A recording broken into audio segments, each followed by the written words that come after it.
Baik, selamat pagi mahasiswa semuanya. Ya, hari ini pertemuan kita untuk mata kuliah kepemimpinan, temanya adalah mengenai motivasi. Ya, bab 5 mengenai motivasi. Baik, motivasi itu apa? Ya, pasti kalian sudah sering mendengar kata motivasi. Pertanyaannya, motivasi itu apa? Ya, baik. Ada yang ngomong motivasi itu adalah pendorong, Pak.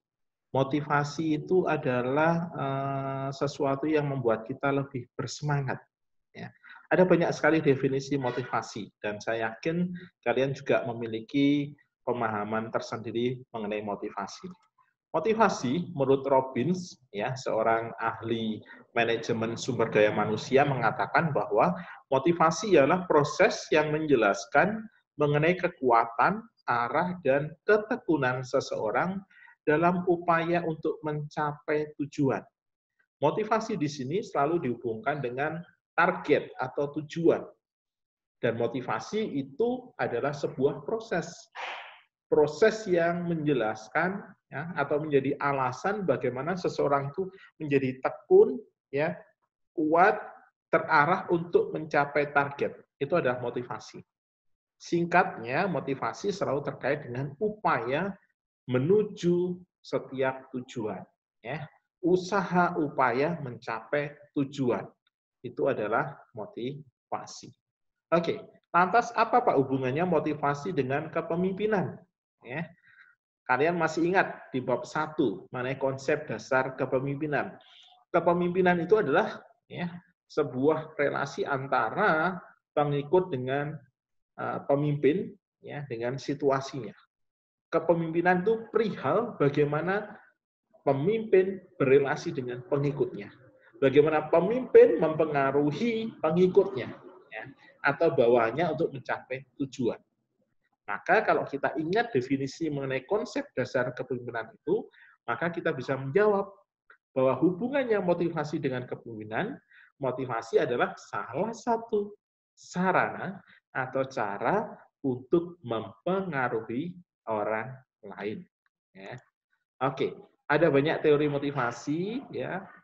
Saat ini saya akan menjelaskan 4 saja, yaitu teori hierarki kebutuhan Abraham Maslow, kemudian teori X dan Y, ya, McGregor, kemudian teori 2 faktor, Frederick Herzberg, dan yang keempat adalah teori kebutuhan McClelland. Baik, menurut teori hierarki kebutuhan Maslow, ya, sederhananya, apabila kita ingin mempengaruhi, ya, ingin memotivasi seseorang, maka kita perlu memahami level hierarki kebutuhan orang tersebut. Saat ini dia berada di level mana? Ya, dengan kata lain, jika ingin mempengaruhi orang lain supaya mau bekerja, mau melakukan perintah kita, maka berikan apa yang menjadi kebutuhannya. Nah, menurut Abraham Maslow, manusia itu memiliki 5 kebutuhan dasar. Yang pertama adalah kebutuhan fisiologis, yang kedua kebutuhan keamanan, yang ketiga kebutuhan sosial, keempat kebutuhan harga diri, dan yang kelima adalah kebutuhan aktualisasi diri. Lihat dulu bawahan kamu itu berada di level mana. Kalau dia berada di level 1 fisiologis, maka kebutuhannya adalah kebutuhan fisik, makan, minum, ya, pakaian, sandal, bahan papan, itu kebutuhan fisiologis. Atau rasa aman, ya, dia merasa aman, nyaman. Atau kebutuhan sosial, pertemanan. Ya, atau keempat harga diri, ujian, ada yang mengatakan reward, ya, itu ada di keempat. Atau aktualisasi diri, itu salah satunya adalah karir, begitu, ya. Contohnya ini, contoh langsung konkret ketika berada di dalam organisasi bisnis perusahaan, ya. Fisiologis itu makan, minum, ya, itu termasuk upah ada di situ, ya. Keamanan itu ya bagaimana dia merasa aman di tempat kerja. Sosial itu pertemanan, keakraban, hubungan interpersonal, yaitu masuk sosial. Bagaimana situasi bekerjanya. Ketika situasi kerjanya itu menyenangkan, maka kebutuhan pertemanan itu akan terpenuhi. Kalau harga diri itu apresiasi kerja. Contohnya misalkan kalau kamu melihat di depot-depot atau tempat makan begitu ya, di situ tertulis pegawai terbaik minggu ini, ada nama, ada fotonya. Nah, ini salah satu cara memotivasi karyawan untuk memenuhi kebutuhan harga diri. Kalau aktualisasi itu karir, dari staf menjadi supervisor. Oke, siapa yang bisa bekerja dengan baik, nilai kerjanya bagus begitu ya, penilaian kinerjanya, maka dia bisa karirnya meningkat. Jadi staf menjadi supervisor. Nah, ini adalah kebutuhan aktualisasi diri. Ya. Berikutnya, menurut teori McGregor, ya, menurut dia itu bawahan kita itu biasanya bisa dikelompokkan menjadi dua tipe. Apakah dia karyawan tipe X ataukah tipe Y? Kalau tipe X, maka dia karyawan yang butuh perhatian lebih. Karena pada dasarnya, dia adalah pekerja yang tidak menyukai pekerjaannya, sehingga harus diarahkan, bahkan dipaksa untuk melakukan. Kalau bawaan kita tipe X, maka kita butuh energi yang besar untuk mendampingi, kontrol, melihat, memantau, begitu ya. Tapi kalau bawaan kita itu adalah tipe Y, maka itu karyawan yang bisa diandalkan. Kita tidak perlu memantau, tidak perlu mendikte. Kita hanya menyatakan, tolong ya, hari ini kerjakan begini. Kasih tujuan akhirnya saja. Prosesnya dia akan berproses secara mandiri. Ya. Tidak butuh ditemani, tidak butuh dipantau, diarahkan, dia sudah bisa menjalankan. Karena pada dasarnya, tipe Y ini adalah seseorang pekerja yang memandang bekerja itu sesuatu yang alamiah. Maka orang dapat belajar menerima, bahkan mencari tanggung jawabnya. Dia akan mencari, kalau misalkan tugasnya X begitu ya, tugasnya harus melakukan ini, maka dia akan berusaha mencari cara untuk supaya berhasil. Ya. Ini menurut teorinya McGregor. Ya. Jadi memotivasinya berbeda. Orang tipe X dan tipe Y. Kemudian menurut teori dua faktor, Frederick Herzberg.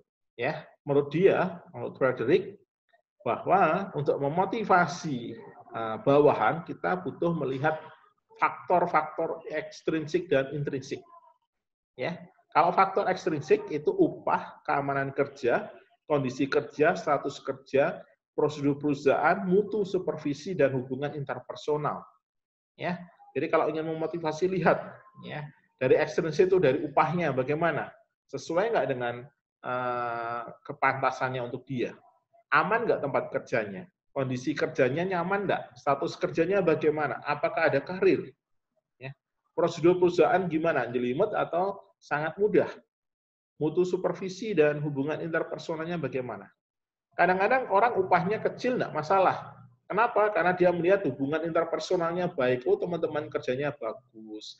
Prosedur perusahaannya sangat ringan, tidak membebani. Mutu supervisi tidak membebani. Ya. Kerja, kondisi kerjanya nyaman, ya keamanan kerjanya juga terjamin misalkan. Nah, ini adalah faktor-faktor ekstrinsik. Atau faktor intrinsik, ya, yaitu prestasi, pengakuan, tanggung jawab, kemajuan pekerjaan itu sendiri dan kemungkinan berkembang. Ini faktor intrinsik. Maka kalau ingin memotivasi bawahan, lihat faktor-faktor ini. Mana yang bisa diberikan untuk mereka. Oke. Yang terakhir adalah teori kebutuhan McClelland. Ini hampir sama dengan teori kebutuhannya Abraham Maslow. Kalau menurut Maslow tadi ada 5, menurut McClelland ini ada 3, yaitu pencapaian, kekuasaan, dan afiliasi. Pencapaian itu apa? Pencapaian adalah dorongan untuk berprestasi, mencapai standar, berhasil mencapai tujuan. Itu pencapaian. Ya. Jadi dia akan merasa termotivasi kalau dia sudah mendapatkan pencapaian. Atau kekuasaan, yaitu dorongan untuk membuat orang lain berperilaku sama sesuai dengan keinginan penguasa. Dia punya jabatan enggak? Ya. Jadi ketika dia punya jabatan itu bisa memotivasi dia. Atau yang terakhir adalah afiliasi, yaitu keinginan untuk membina hubungan yang penuh persahabatan hangat, interpersonal yang dekat. Afiliasi itu kalau konsepnya Abraham Maslow itu yang tadi socius, pertemanan, ya. Sosial itu sama. Jadi ini teori-teori motivasi Ya, kalau dari saya pribadi, ketika kamu nanti menganalisis kepemimpinan seseorang, pakai saja teorinya Abraham Maslow. Ya, contohnya misalkan kemarin kamu menganalisis tokoh Sri Sultan Hamengkubuwono. Apakah Sri Sultan tidak pernah memotivasi bawahannya? Pernah. Dengan cara apa? Coba kamu lihat. Ya, kamu lihat bahwa dia punya kebiasaan untuk ke alun-alun, berkomunikasi dengan rakyatnya. Maka itu adalah salah satu bentuk motivasi kepada bawahannya, rakyatnya. Yaitu apa? Terjun langsung dengan mereka, ngobrol. Ini mereka butuh yang namanya kebutuhan sosial, pertemanan. Ya, maka mereka akan merasa bangga, merasa senang ketika apa? Rajanya mau turun ngomong dengan rakyat. Dia punya kebutuhan dasar apa? Berteman dengan pimpinannya. Nah, maka dia sentuhlah di situ sosialnya. Harga diri, penghargaan. Apakah si Sultan tidak memberikan penghargaan kepada rakyatnya? Ada banyak sekali penghargaan yang dia lakukan. Ya, ada kisahnya kemarin, misalkan dia melihat seorang ibu-ibu penjual bawa barang. Si Sultan bawa mobil, begitu kan dia berhenti. Mari Bu, Mbok, ayo ikut dengan saya antar. Nah, ini kan memberikan penghargaan kepada rakyatnya. Maka ketika dia tahu, bahwa yang mengantar itu adalah rajanya, maka dia merasa senang sekali, dihargai. Orang-orang yang di alun-alun itu yang komunikasi dengan rajanya, itu adalah orang-orang yang merasa dihargai juga. Ya, rajanya mau mendengarkan keluh kesah. Nah, ini salah satu contoh ya bagaimana si Sultan Hamengkubuwono memotivasi bawahannya.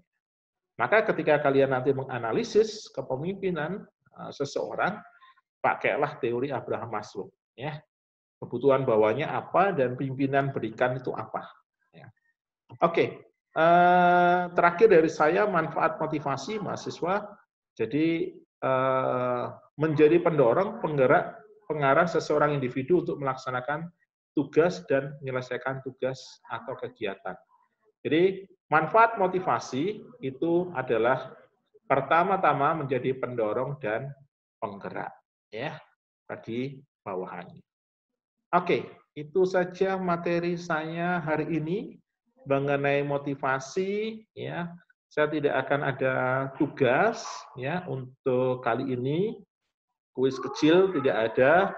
Saya cuma ingin memantau apakah kalian menguasai materi saya ini apa enggak ya, melihat atau enggak ya. Silakan ketik di kolom komentar strategi untuk memotivasi bawahan. Caranya seperti apa? Silakan ketik di kolom komentar. Ini akan saya jadikan sebagai dasar untuk presensi atau gadiran.